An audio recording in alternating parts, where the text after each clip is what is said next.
उसे फांसी दी जाने वाली थी, लेकिन वह खुशी से मुस्कुरा रहा था क्योंकि सामने टी-रेक्स की मूर्ति में उसके साथी छिपे हुए थे। जैसे ही वह कोड बोलेगा, ये अजीब मछलियां दिमाग खोल देंगी। तुम्हें समझ नहीं आया मैंने क्या कहा? मैंने बहुत जोर से कहा। मैंने कहा मैं शुरू करने के लिए तैयार हूं, लेकिन यह साथी थोड़ा बुद्धिमान नहीं लग रहा था। शुरू हो गया।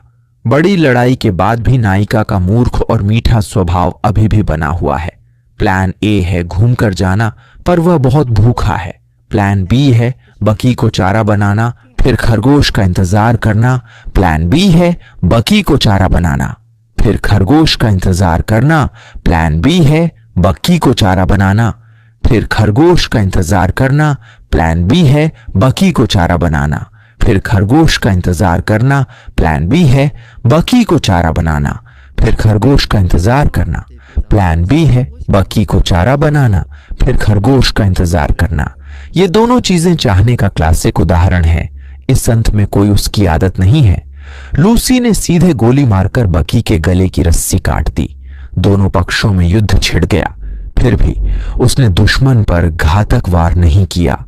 लूसी एक अलग प्रजाति जैसी है। जब वह इस क्रूर बंजर दुनिया में होती है, उसकी दया सबसे बुरे अपराधियों को बदल सकती है और बिखरी शक्तियों को एकजुट कर सकती है, और यह अंधेरी कहानी को भावनात्मक आधार और आशा की संभावना दे सकता है। पिशाच बकी इतना दयालु नहीं है। वह बंजर भूमि के मूल नियमों का पालन करता है, यानी जब खतरा हो तो सबको मिटा देना चाहिए। दो विपरीत विचारों वाले लोग अचानक साथ चलते हैं। दूसरे सीजन की कहानी और भी दिलचस्प होगी। छोटे मिनियन को हराने के बाद दोनों फिर से अपने पिता की खोज में निकल पड़े, लेकिन बकी बहुत नाराज है। हालांकि वह एक पिशाच है, पर इस तरह रस्सी से लटकना, वह एहसास बिल्कुल अच्छा नहीं था। जल्द ही वे लास वेगास पहुंचे, लेकिन यह वैसा ही था जैसा पहले था। सिर्फ बकी को इसका कारण पता था। उसे मेरे लिए मार दो, मैंने कहा। कोई बात नहीं, मैंने कहा कोई बात नहीं, क्योंकि उस दिन वह वहां नहीं था। मुझे लगता है उस दिन रॉबर्ट नाम का आदमी था। अगर वे तुम्हारे परिवार हैं तो वे सुरक्षित होंगे। रॉबर्ट का घर सुरक्षित होना चाहिए। और बकी के अनुसार रॉबर्ट आश्रय के संस्थापकों में से एक था। वह एक कट्टर पूंजीपति है जिसने लागत कम करने के लिए एक रोबोट विकसित किया, जिससे अधिकांश मजदूर बेरोजगार हुए। लेकिन यह तो बस शुरुआत है। वह एक और अत्याधुनिक तकनीक पर काम कर रहा है।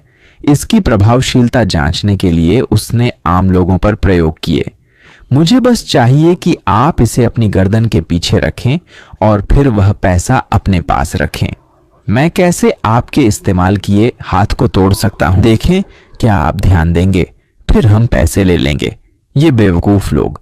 रॉबर्ट ने गंजे आदमी की प्रतिक्रिया देखी, फिर स्विच दबाया।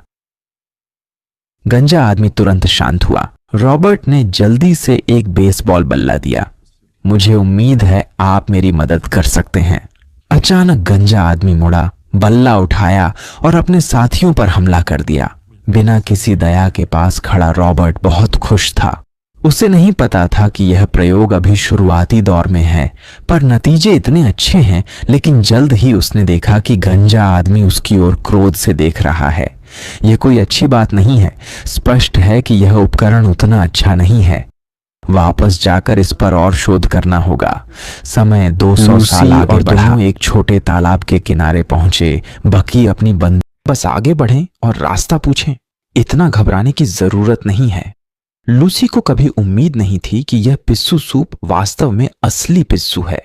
हालांकि उसका मुंह विरोध करने लगा, पर बचपन की शिक्षा ने सिखाया था दूसरों के आत्मसम्मान को सामने नहीं तोड़ना। क्या आपने कभी किसी ऐसे आदमी को देखा जो बड़े धातु के खोल पर चल रहा हो? मालकिन के निर्देशों के अनुसार उन्होंने शेल्टर नंबर 24 पाया। इस परिचित कंक्रीट बॉक्स को देखते ही बकी की रीढ़ में ठंडक दौड़ गई। उसने लूसी को बताया कि हर शेल्टर में क्रूर प्रयोग हो रहे हैं। शायद अगले पल वे पत्नी और बेटी के शव देख लें। फिर दोनों भूमिगत गए और पाया कि वहां सूखी लाशें थीं। सिर पर घने उपकरण लगे थे, स्पष्टतः कोई प्रयोग कर रहे थे। लूसी कंप्यूटर पर गई और शेल्टर सिस्टम में प्रवेश किया। स्थिति जानना चाहती थी, पर हार्ड ड्राइव गायब थी। स्पष्ट है ये सब लूसी के पिता हैंक का काम है। कई सवालों के साथ दोनों प्रयोगशाला में गए और मेज पर नाश्ते का अनाज देखा। सोचने से पहले ही पीछे से आवाज आई, अरे नमस्ते वहां शुगर बॉम्ब। लगता है तुम्हारे पिता ने अपने लिए एक गिनी पिग चुन लिया।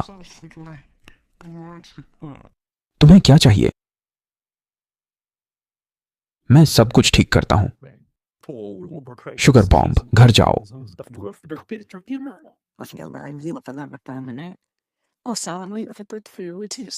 जल्द ही हेल्बर्ट ने इग्लू में एक ब्रेन कंप्यूटर डिवाइस पाया। क्या तुमने अपने पिता को कभी इनमें से कोई इस्तेमाल करते देखा है? वह लोगों को चोट पहुंचाना बंद नहीं करेगा।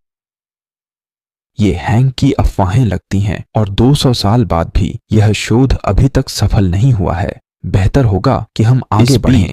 हैंक वॉल्ट 24 की हार्ड ड्राइव लेकर स्टील बेस पर भाग गया। जैसे ही रोशनी जली, जगह खाली थी, लेकिन हांक मुस्कुरा रहा था जैसे वह एक परिचित जगह पर लौटा। उसने 200 साल पुरानी कॉफी का कप भरा, धीरे से एक घूंट लिया और फिर चेंजिंग रूम में गया। यहाँ हजारों सूट थे। उसने सबसे आकर्षक चुना, दर्पण में देखकर संतुष्ट हुआ और शुद्ध सोने का बीबी बैज पहना। फिर वह अपने कार्यालय में आया, संचार उपकरण चालू किया और रहस्यमय अधिकारी को रिपोर्ट दी, जिसे संपादक रॉबर्ट मानते हैं। 200 वर्षों से नहीं मिले, पर हैंक को यकीन है रॉबर्ट जीवित है और वह अधूरे काम को पूरा करने आया है। इसे बस एकीकृत करने की जरूरत है। मुझे विश्वास है कि अगर मैं मेहनत करूं तो आपके लिए इसे पूरा कर सकता हूं। फिर हम आखिरकार मेरी पदोन्नति पर बात कर सकते हैं। हांक महत्वाकांक्षी है। वह वॉल्ट 24 के कंप्यूटर को लघुकरण तकनीक से जोड़ना चाहता है, जो पृथ्वी पर नियंत्रण बढ़ाएगा। ठीक है, आज की कहानी बस इतनी ही। मैं शाओशिया हूं। अगले एपिसोड में मिलेंगे।